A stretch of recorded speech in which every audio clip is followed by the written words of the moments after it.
Di suatu tempat, tampak ada seorang wanita tua terus menunjuk ke arah perkebunan kelapa. Air matanya mengalir deras, namun tak ada kata pun yang keluar dari mulutnya. Dia gila, ujar salah satu orang. Pasti, dia sedang duduk di teras sambil melamun lagi, batinku saat berjalan pulang. Dia yang kumaksud adalah Onya Puja, jadi kita memanggilnya seperti itu. Dia adalah janda kaya di desa kami. Setiap hari, aku melewati rumahnya. Onya Puja selalu terlihat melakukan aktivitas yang sama, duduk di teras sambil melamun. Entah apa yang dia pikirkan, tapi mungkin dia bingung karena tak punya siapa-siapa yang bisa diajak bicara. Rumahnya cukup besar dan mewah. Meskipun desainnya lumayan kuno, dia tak punya suami ataupun anak. Dia juga tinggal sendirian di rumah tersebut, karena semua orang yang bekerja di rumahnya akan pulang menjelang malam. Selamat malam Onya, sapaku sambil melemparkan senyuman lebar. Sini dulu, ada yang mau kutitipkan kepadamu. Panggil Onya Puja seraya melambaikan tangan ke arahku. Ayo masuk dulu, ajaknya saat aku sudah sampai di depan rumahnya.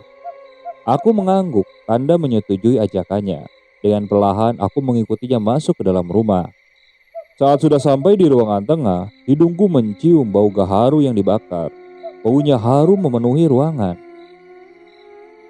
Aku baru tahu kalau Enya suka wangian gaharu, kataku sambil tersenyum. Bukan hanya baunya yang harum, tapi kalau dibakar menjelang maghrib juga bisa mengundang malaikat. Apalagi kalau keluarga kita yang sudah tidak ada, konon bisa mengundang mereka, ujar Onya Puja. Perasaanku tiba-tiba tidak enak setelah mendengar kata Onya Puja tadi. Sebentar ya, aku ke dapur dulu, katanya lagi. Aku hanya mengangguk, lalu duduk di kursi yang ada di sana, menunggu di ruangan tersebut sambil mengharap Onya Puja segera keluar. Namun baru beberapa saat duduk, aku mendengar suara anak-anak kecil yang sedang bermain di ruangan lain. Dengan langkah tertahan, aku coba mendekat ke ruangan yang berada di lorong lain rumah tersebut. Saat aku sudah berada di beberapa langkah lagi di dekat pintu, tiba-tiba pintu terbuka. Keluarlah 3 orang anak kecil berusia sekitar 4 sampai 5 tahunan, berlarian ke arah ruangan lainnya. Dan dengan bersamaan itu, Esa, kamu sedang apa? Panggil Onya Puja. Mulutku terasa terkunci, tak mampu berkata dan menjawab pertanyaannya. Untungnya, Onya Puja langsung mengalihkan pembicaraannya dan menyerahkan beberapa biji kelapa muda kepadaku. Kebun kelapa aku baru panen. Ini sisa penjualan. Ambillah. Bawa pulang untuk minuman, kata Onya Puja sambil tersenyum. Inilah yang aku suka dari Onya Puja. Wajahnya begitu ramah dan anggun. Senyumannya juga khas, manis dan sangat manis. Membuatku selalu berpikir, kalau Onya Puja ini adalah perempuan yang sangat cantik pada saat dia muda dulu. Esa kenapa? Tanya Onya Puja dengan bibir masih tersenyum. Anu, Onya, cucu-cucu Onya baru datang ya? Tanyaku sedikit gagap. Cucu, aku ini mandul, gak punya anak Esa, jawabnya sambil tersenyum. Tak ingin berlarut-larut dalam rasa penasaran, aku pun lalu pamit kepada Onya untuk pulang. Karena sudah terdengar azan maghrib berkumandang di musola kecil di dekat rumahku. Sepanjang perjalanan sambil berlari dengan membawa beban beberapa buah kelapa di karung. Karena saat aku melewati kebun milik Onya Puja, seketika karung-karung itu bergerak-gerak, membuat jantungku terpacu dengan sangat hebat. Perlahan aku memberanikan diri untuk membuka ikat karungnya. Dan setelah sedikit terbuka, di situ aku langsung kaget. Beberapa kepala menggelinding di dekat kakiku, membuatku berteriak sekencang-kencangnya. Dan parahnya saat aku berlari, kaki malah mengintari akar kelapa. Sehingga membuatku terjatuh dan kepalaku membentur sesuatu. Lalu semuanya menjadi gelap. Saat aku sadar, aku sudah berada di rumah dengan dikelilingi oleh ibu, ayah, dan adik-adikku. Syukurlah lukanya tidak parah, ujar ayahku. Saat aku menggerutkan kening, ada rasa perih di sana. Aku coba mengingat-ingat lagi kejadian tadi. Seketika dadaku menjadi sesak. Tadi aku, udah, gak usah dipikirkan. Tadi, Pak Sodikin menemukanmu di pinggir kebun kelapa milik Onya. Mereka langsung membawamu kemari, potong ayahku. Ini, minum dulu air kelapa mudanya, biar tubuhmu lebih enakan. ujar ibuku menyodorkan sebiji kelapa yang sudah dikupas atasnya. Aku langsung histeris melihat buah kelapa itu. Tidak, itu kepala, kepala, teriakku ketakutan. Kepala gundulmu, ini kelapa, kelapa nyiur, bukan kepala, ujar papaku meyakinkan. Bukan, itu kepala. Tadi dia mengejarku hingga aku terjatuh. Jauhkan dariku, buang jauh-jauh, ujarku sambil menangis keras. Singkat cerita, 1 tahun pun berlalu. Cerita beralih ke 5 orang pemuda yang sepertinya baru saja tiba di desa tersebut. Mereka tampak sangat senang dan menikmati suasana desa yang masih nyaman dan jauh dari keramaian. Senda gurau terjadi di antara mereka, saling mendorong dan tertawa. Izin Pak, rumah Nenek Puja di mana ya? Tanya salah satu di antara pemuda tersebut. Oh, maksud kalian Onya Puja? Tanya si bapak-bapak memastikan lagi apa yang ditanyakan oleh si pemuda. Iya, sudah dekat, kalian lurus saja. Nanti di sana ada rumah besar satu-satunya. Nah, itu rumah milik Onya Puja. Baik Pak, terima kasih ya, kata mereka sebelum melanjutkan perjalanan. Si bapak itu hanya diam tanpa menjawab ucapan si pemuda tersebut. Singkatnya, mereka semua akhirnya sampai di halaman rumah besar bergaya arsitektur kuno itu. Wah, ini beneran rumah nenekmu? Tanya salah satu pemuda. Kemungkinan iya, untuk memastikannya lebih baik kita masuk aja yuk. Pintu rumahnya agak terbuka, dan di meja kecil yang ada di teras rumahnya terdapat segelas teh yang masih hangat. Permisi, permisi. Setelah memanggil beberapa lama, akhirnya sosok Onya Puja pun keluar. Iya, kalian mau cari siapa? Ujarnya seraya membukakan kedua matanya. Saya Ihsan, cucu Bu Wilda, cucu dari Nenek Jamal, sepupunya Nenek Puja. Apa benar di sini Nenek Puja? Jawab salah satu pemuda yang berkulit coklat nampak tampan. Onya Puja terlihat mengerutkan kening. Dia seolah-olah mengingat-ingat. Hingga akhirnya ia tertawa dan memeluk erat si pemuda. Ya Tuhan, cucuku sudah besar sekarang. Ingat dulu terakhir ketemu sekitar 15 tahun yang lalu ya, ucapnya. Masih kecil dan suka menangis. Sekarang udah besar. Ihsan tersenyum senang menerima perayaan yang begitu hangat dari Nenek Puja. Oh iya, ini temanmu yang berlima ini. Kenalkan dulu atau ke nenek. Sini kenalkan. Kami ini cuma berempat, Nek. 5 sama Ihsan. Ini Kiki, Ripan, Dayu, dan Deden, kata Ihsan pelan. Oh, maaf. Maklum, akhir-akhir ini mata nenek sudah mulai rabun, dimakan usia. Namun setelah berkata itu, Onya Puja langsung masuk ke dalam rumah. Ihsan tak menaruh curiga sedikit pun dengan gelagat si nenek. Ia beranggapan bahwa itu adalah hal wajar untuk dirasakan oleh lansia. Saat mereka masuk ke dalam rumah, mereka merasakan ada sesuatu yang beredar di rumah itu. Entah apa. Nek, maaf. Sebenarnya kita sedang mengerjakan tugas dari sekolah. Bolehkah kita menginap di rumah nenek beberapa hari? Tanya Ihsan mendekat ke arah Nenek Puja yang sedang duduk di kursinya. Wajahnya tiba-tiba ceria lagi. Beliau langsung mengangguk senang, lalu mengantarkan para pemuda itu ke ruangannya masing-masing. Jumi, panggil Onya Puja. Seorang wanita berusia 30 tahunan berjalan ke arahnya. Masak ya enak ya buat cucu-cucuku yang baru datang ini ya Jum. Ini uang untuk beli ayam. Kamu belikan ayam 2 ekor. Ujar Onya Puja, seraya memberikan beberapa lembar uang kepada Jumi. Tanpa banyak bicara, Jumi langsung berjalan keluar rumah untuk membeli ayam. Sementara di kamar yang ditempati oleh masing-masing pemuda, mereka membereskan barang bawaannya dan berhenti sejenak. Saat terlelap, Kiki merasakan ada napas hangat yang berhembus di telinganya. Namun saat ia terbangun, ia tak melihat ada siapa-siapa di sana. Hanya ia dan beberapa patung-patung kecil yang ada di atas meja. Ia menarik napas panjang, namun ia tiba-tiba saja menghirup bau busuk yang menyengat. Bau busuk itu berada di sekitarnya. Yang ia ingat bahwa bau busuk seperti itu adalah tanda-tanda ada sosok tak kasat mata di sekitarnya. Mengingat hal itu, Kiki langsung keluar dari kamar. Dan ternyata teman-temannya sedang berkumpul di ruangan lain bersama Onya Puja. Ia pun lalu ikut bergabung, mencoba melupakan apa yang baru saja ia alami. Malam harinya, rumah besar nampaknya ramai karena kedatangan 5 pemuda tersebut. Mereka tertawa dan bercanda hingga larut malam. Saat kelimanya sudah mulai ketakutan, mereka pun masuk ke kamar yang sudah disediakan. Kiki melangkah perlahan. Ia nampak ragu saat akan masuk ke dalam. Dan tiba-tiba angin dingin kembali menerpa tangkuknya, membuatnya merinding seketika. Ia berbelok ke kiri dan kanan. Namun saat masuk ke dalam kamarnya, terdengar suara Onyah Puja. Awalnya Kiki tampak ragu untuk mendekat. Namun karena sepertinya sosok itu adalah Onyah Puja yang asli. Ia pun lalu mendekat karena tampak Onyah Puja itu seperti memanggilnya. "Ada apa, Nek?" "Mereka mau kamu. Kamu pegang ini, simpan. Jangan pernah dilepaskan pada tubuhmu," ujar Onyah Puja. Bahkan ucapannya terdengar aneh. "Maksud nenek siapa mereka? Aku tidak mengerti apa yang nenek maksud." "Shh, jangan pernah keluar rumah. Apalagi ke kebun itu," ujar Onya semakin aneh.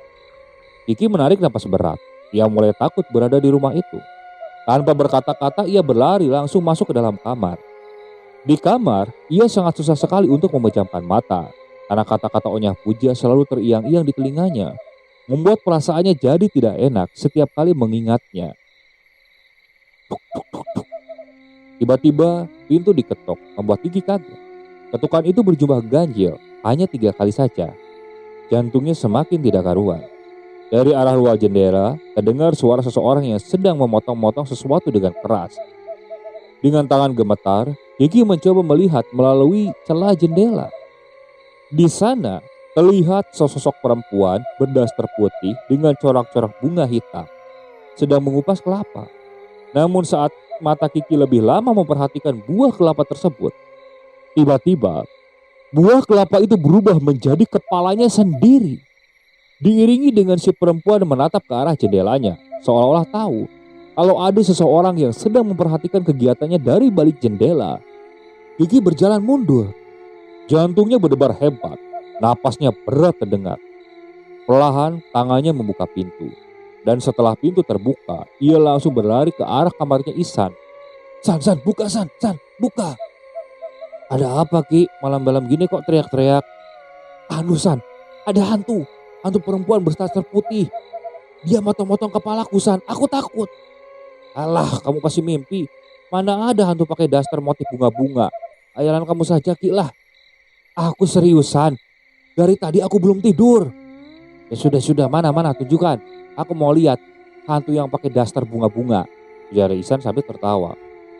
Saat mereka berdua berada di kamar dan Ihsan membuka jendela tersebut, anehnya tak ada siapa-siapa di sana. "Mana? Tak ada kan?" tanya Ihsan. Kiki langsung menceritakan apa yang dialami sejak pertama kali menginjakkan kaki di rumah itu. Namun sepertinya Ihsan tak sedikit pun tertarik. "Sudah malam Ki, mendingan kamu tidur. Besok kita survei ke tempatnya pagi-pagi," ujar Ihsan mengakhiri pembicaraan. "Boleh aku tidur di kamarmu saja? Di sini aku takut, benar-benar takut. Aku sendirian gak nyaman." "Ah, kau kan sudah besar. Lagi pula teman-teman yang lain juga nyaman-nyaman saja tidur di sini. Sudah Ki, jangan terlalu memikirkan hal aneh yang tak masuk akal." Kiki menghela napas mendengar penolakan dari Ihsan. Malam pun semakin larut. Suara burung terdengar menggema di sekitar halaman rumah, pertanda bahwa akan ada orang yang meninggal. Karena suara itu adalah suara burung bul. Keesokan harinya, mereka bangun dengan wajah ceria. Makanan lezat sudah tersedia. Ikan haruan goreng, telur bebek goreng, bahkan sambal bawang juga, dan sepiring nasi hangat dengan cepat dipindahkan ke perut mereka. "Loh, teman kalian satu lagi mana?" tanya Onyah Puja. "Palingan masih tidur, Nek. Soalnya tadi malam dia seperti ketakutan sendiri," jawab Ihsan sambil tersenyum. "Jom, panggilkan anak itu. Kasihan dia belum sarapan," ujar Onyah Puja. Beberapa saat kemudian, Jumi datang setelah disuruh memanggilkan Kiki. "Kamarnya kosong, Onya." Onya mengerutkan kening. "Sudah Nek, jangan khawatir, palingan dia jalan-jalan." Onyah Puja beranjak dari duduknya. Ia berjalan tergesa-gesa menuju kamar Kiki. Di dalam kamarnya dia menemukan benda yang tadi malam sempat dia berikan. Kini sudah berada di lantai. Ia menangis sambil memegangi erat benda tersebut, membuat Ihsan dan teman-temannya heran. Lalu Onya berjalan keluar. Ia membisikkan sesuatu pada Jumi. Dan Jumi langsung berlari menuju keluar rumah, menemui tukang kebun yang tengah memotong rumput di halaman. "Ada apa, Nek?" tanya Ihsan. Ada jawaban dari pertanyaan yang diajukan oleh Ihsan. Keempat pemuda itu saling bertatapan. Mereka mulai curiga jika ada sesuatu yang terjadi. "Nek, ada apa sebenarnya?" tanya Ihsan lagi. "Temanmu dibawa mereka," ujar Onyah Puja seperti menyembunyikan sesuatu. "Mereka?" Belum selesai pertanyaan itu, tiba-tiba si tukang kebun masuk ke dalam rumah untuk mengambil semacam sesajen dari dapur. Lalu dia kembali keluar dengan tergesa-gesa. Ihsan dan ketiga temannya langsung mengikuti kemana si tukang kebun itu akan pergi. Walaupun mereka sempat diusir dan disuruh kembali ke rumah, tapi ketiganya tetap melangkah mengikutinya. Si tukang kebun itu menaruh sesajen itu di depan jalan memasuki kebun kelapa yang sepertinya tidak begitu besar. Ucapan salah dan izin sebelum masuk ke dalam, pesan tukang kebun itu dengan nada suara dingin. Mau tidak mau, keempat pemuda tersebut harus mengikuti setiap kata tukang kebun itu. Satu orang mereka masuk ke area perkebunan kelapa. Baru beberapa langkah saja, terasa hawa yang sangat berbeda, padahal saat itu masih pagi. Tiba-tiba ada sebuah kelapa yang sudah tua jatuh begitu saja ke tanah. Ripa menghela napas panjang sambil mengelus dada, karena memang jatuhnya kelapa itu hanya berjarak kurang lebih sekitar 5 jari darinya. Tempat ini kalau dilihat oleh mata manusia memang sangat sempit, tapi sebenarnya tempat ini adalah perkampungan dari mereka yang tak terlihat. Mendengar kata-kata dari tukang kebun, Ihsan dan ketiga temannya saling memandang dan berjalan sambil berpegangan tangan. Cukup lama mereka berputar-putar di kebun tersebut. Banyak sekali buah-buah kelapa yang jatuh dan dibiarkan begitu saja di sana. Dengan membaca sesuatu yang terdengar cukup aneh di telinga para pemuda, tukang kebun itu terus mengelilingi sebuah pohon mangga yang terlihat aneh dan berada di daerah sana. Banyak sekali akar-akar kecil yang menjuntai dari pohon mangga itu. Dan untuk beberapa saat kemudian, tukang kebun tersebut memukul-mukul pohon itu dengan lidi yang diambil dari pohon kelapa yang kering. Dari sisi lain, terlihat tubuh Kiki yang sudah memucat dan kaku dan duduk tersandar di pohon tersebut. Para pemuda itu tampak kaget dan bingung dan juga ketakutan melihat pemandangan yang tak biasa. Berbeda halnya dengan tukang kebun, dia tampak begitu tenang. Teman kalian sudah kehilangan nyawanya. Lebih baik sekarang kita bawa mayatnya ke rumah untuk segera dibersihkan. Tubuh Ihsan gemetar. Ia merasa sangat menyesal karena tadi malam menolak Kiki untuk tidur di kamarnya. Dan tak menyangka kalau malam itu adalah malam terakhirnya melihat Kiki dalam keadaan bernyawa. Mayat Kiki dibawa dan dipulangkan. Onyang Puja sudah menunggu di teras rumahnya. Ada apa ini, Nek? Apa ini merupakan pekerjaan nenek? Kecar Ihsan. Sudah, jangan menanyakan persoalan ini. Onya sendiri tidak tahu hal ini bisa terjadi, ujar Yumi angkat bicara, tak terima majikannya dituduh seperti itu oleh Ihsan. Betul kata kakek, nenek sudah bersekutu dengan setan. Nenek melakukan pesugihan. Onya Puja tak bisa berkata-kata. Ia menangis sampai bahunya bergetar. Kalian itu sangat tidak sopan. Tidak baik berbicara seperti itu dengan orang tua, tegur tukang kebun tersebut. Tadi malam, Kiki juga berkata kalau nenek memberikan sesuatu dan penciumannya juga sangat aneh. Juga tak lama setelah menerima barang itu, Kiki mulai merasakan hal aneh, ganjil. Apa kalian masih tidak bisa mengelak? Kalau semua ini bukan ulah dari pesugihan. Benda ini adalah jimat, penangkal dari gangguan-gangguan mereka. Karena sedari awal kalian datang, aku sudah melihat sosok lain. Sosok yang sangat dekat dengan teman kalian itu. Makanya aku memberikan jimat ini untuknya, agar mereka tidak dapat menyentuhnya. Ihsan sangat terpukul, begitu juga dengan teman-temannya. Bagaimana caranya aku mengatakan tentang kematian Kiki pada keluarganya? Kata Ihsan sambil menangis. Kita harus berkata apa Onya pada keluarganya? Benar-benar kita bingung Onya.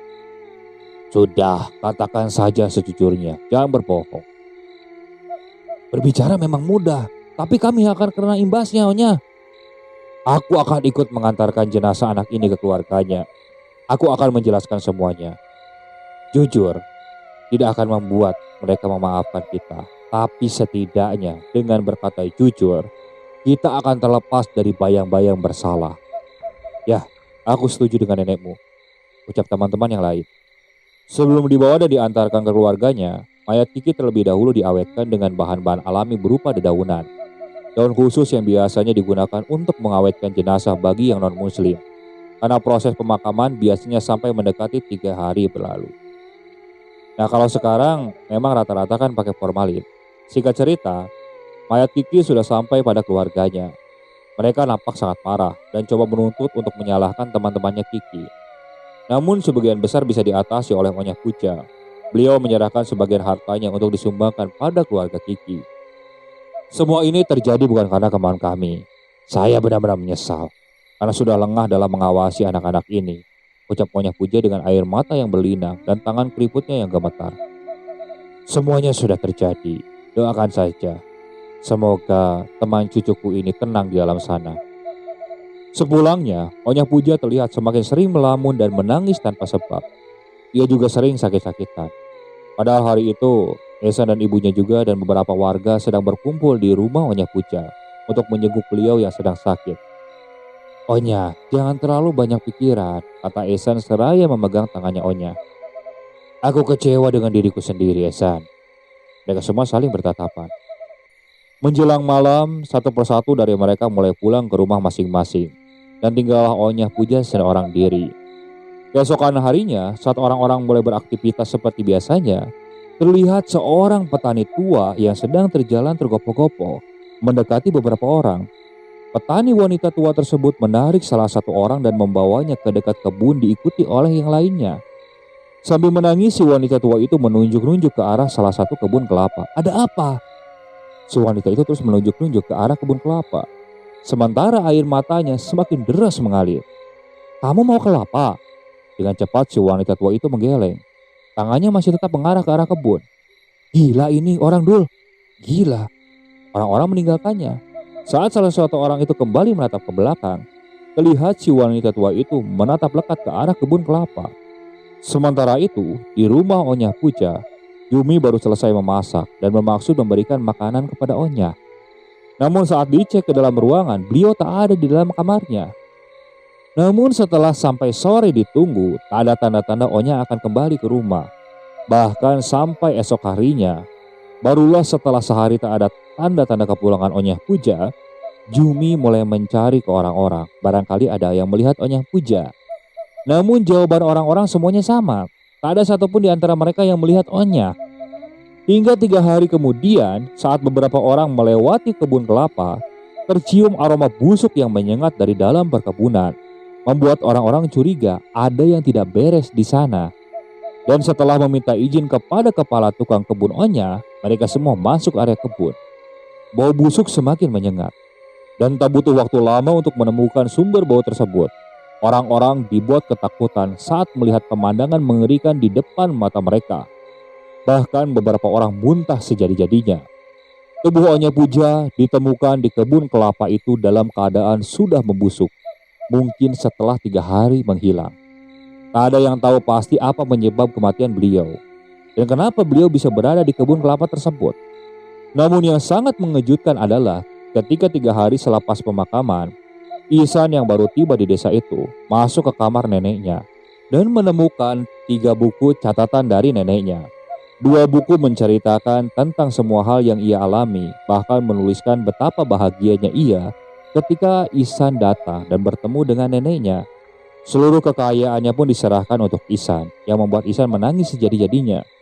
Dan saat membaca buku ketiga, tertulis bahwa dulu Onya Puja memiliki seorang suami yang begitu bahagia. Namun sayangnya, harapan pernikahan mereka yang indah harus hancur ketika sudah memasuki tahun ke-10 setelah menikah. Setelah menikah, memang Onya Puja tidak bisa hamil. Dan saat diperiksakan kepada orang yang mengerti, katanya Onya Puja mandul. Suaminya Onya mulai uring-uringan. Sering ketahuan dia selingkuh, bahkan membawa perempuan ke rumahnya. Dia tidak berpikir bahwa Onya Puja sangat sedih dan sakit hati. Apalagi tak berapa lama perempuan yang sering dibawanya itu hamil. Hingga akhirnya perempuan itu tinggal di sana. Setiap hari Onya diperlakukan layaknya pembantu untuk mengurusi istri muda suaminya tersebut. Namun begitu, Onya tetap terlihat tegar dan bahagia, menyembunyikan semua sedihnya dan tetap ramah dan senyum. Bahkan saat istri mudanya melahirkan, Onya Pujalah yang langsung mengurus anak-anak tersebut. Akan tetapi, siapa yang bisa menebak hati seseorang? 5 tahun semenjak melahirkan, istri muda suaminya itu meninggal. Setelah sebelumnya ia batuk bertahun-tahun sehingga kehilangan suaranya. Di buku juga dituliskan kalau setiap makanan yang dia suguhkan untuk istri muda dan anak-anaknya sudah ia campur dengan kikiran gangsa, racun masakan yang terbuat dari 41 bahan, yang mampu membuat target menderita selama bertahun-tahun dan akhirnya mendekati kematian. Dan setelah kematian istri dan anak-anaknya, si suami menjadi sakit-sakitan hingga akhirnya meninggal. Dan rasa sesal Onyah Puja pun kemudian muncul setelah kematian suaminya. Ia menyesal dan sangat menyesal dengan apa yang pernah ia lakukan bahkan pada anak-anak kecil yang tidak bersalah. Itulah yang membuat Onyah Puja menjadi sering melamun dan bersedih. Arwah-arwah anak-anak dan istri mudanya itu masih menghantui di rumah tersebut yang merupakan tempat terakhir mereka saat kematian. Dan itulah yang menjadikan Jumi takut untuk tinggal di sana karena seringnya ada penampakan-penampakan yang menakutkan. Di lembar terakhirnya, Onyah Puja juga menuliskan tentang kampung gaib yang berada di kebun kelapa tersebut. Mereka yang berada di sana memaksa Onyah Puja harus selalu memberikan sesajen agar mereka yang ada di kebun itu tidak mengganggunya. Namun karena sudah tua, membuat Onyah sering lupa akan sesajen yang harus ia berikan. Mungkin itu sebabnya Kiki menjadi korban, karena dia sangat lemah dibandingkan teman-temannya. Sehingga hal itu yang membuatnya dijadikan target oleh mereka yang tak kasat mata. Tapi karena mayat Kiki ditemukan sebelum membusuk, makanya Onyah Pujalah yang akhirnya menjadi korban. Pikir Ihsan seperti itu. Namun matanya kembali terbelalak saat melihat tulisan yang lainnya. Setelah aku meninggal, semoga tak ada lagi korban-korban lainnya. Apa jangan-jangan nenek mati bunuh diri, menyerahkan jiwa untuk mengabdi di kampung itu, ucap batinnya. Ihsan, aku. Dia kaget saat itu Jumi memanggilnya. Saya pamit, saya mau berhenti kerja di sini, ucap Jumi. Ihsan menghela napas, ia lalu tersenyum menatap Jumi. Dia juga mengambil uang untuk diberikan pada Jumi sebagai gaji terakhirnya. Terima kasih sudah melayani dan menemani nenek ya, kata Ihsan. Setelah Jumi pergi, Ihsan mulai merasakan ada hal-hal ganjil di rumah tersebut. Mulai dari tercium aroma bau-bau busuk dan ada hembusan napas, serta tawa anak-anak kecil yang terdengar menggema. Aku mohon maaf atas perbuatan nenek pada kalian. Kuharap kalian bisa berdamai dengan semua masa lalu di kehidupan kalian, ucap Ihsan sebelum mengunci pintu rumah. Saat ia hendak pergi, ia berpapasan dengan Ehsan. Gadis itu tersenyum menatap Ihsan. Ihsan pun menatap senyum balik dengannya. Ia sudah tahu apa yang pernah terjadi menimpa gadis itu sebelumnya. Tentang kejadian Ihsan yang hampir gila setelah mengalami gangguan dari penunggu kebun kelapa di sana. Oke, sekian untuk cerita kali ini. Saya mohon maaf apabila masih banyak kekurangan dalam pembawaan ceritanya. Kritik dan sarannya silakan kalian bisa cantumkan di kolom komentar. Tak lupa saya juga ucapkan terima kasih kepada narasumber yang sudah membagikan kisahnya, termasuk para penonton yang sudah mampir dan mendengarkan cerita dari channel Rentera Keramat ini. Semoga kalian selalu diberikan kesehatan, dilancarkan rezekinya, dan dijauhkan dari musibah. Terus ikuti cerita yang dibawakan oleh channel Rentera Keramat ini. Assalamualaikum warahmatullahi wabarakatuh.